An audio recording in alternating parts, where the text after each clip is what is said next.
Raipur T20 మ్యాచ్లో భారత్ విజయం సాధించింది. 209 పరుగుల లక్ష్యంతో బరిలోకి దిగిన భారత్కు ఆరంభంలోనే భారీ షాక్లు తగిలాయి.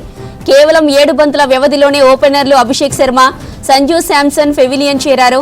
భారత్ 6 పరుగులకే 2 వికెట్లు కోల్పోయి పీకల్లోతు కష్టాల్లో ఉన్న సమయంలో ఇషాన్ కిషన్, కెప్టెన్ సూర్యకుమార్ యాదవ్ ఇన్నింగ్స్ ను భుజాలకు ఎత్తుకున్నారు. వీరిద్దరూ కివీస్ బౌలర్లను ఉతికేస్తూ కేవలం 8 ఓవర్లలోనే స్కోర్ను 100కు దాటించారు.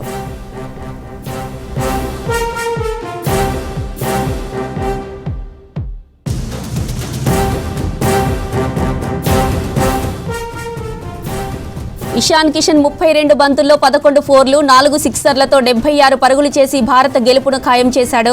ఇక మరోవైపు కెప్టెన్ సూర్యకుమార్ యాదవ్ తన ఫామ్ను చాటుకుంటూ కేవలం 23 బంతుల్లోనే హాఫ్ సెంచరీ పూర్తి చేశాడు.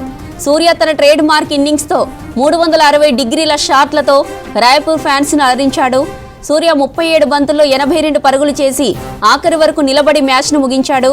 అతనికి తోడుగా శివం దూబే మెరుపులు మెరిపించడంతో భారత్ కేవలం 15.2 ఓవర్లలోనే 3 వికెట్లు కోల్పోయి 209 పరుగులు చేసింది. మరో 28 బంతులు మిగిలి ఉండగానే భారత విజయం సాధించింది.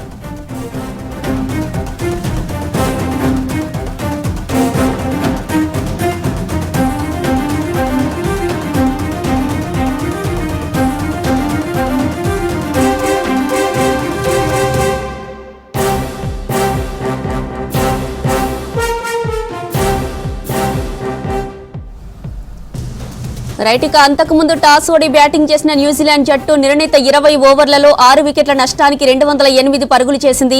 కివీస్ కెప్టెన్ మిచెల్ శాంటన్ 27 బంతుల్లో 47 పరుగులు చేసి టాప్ స్కోరర్గా నిలవగా రచిన్ రవీంద్ర కూడా రాణించాడు.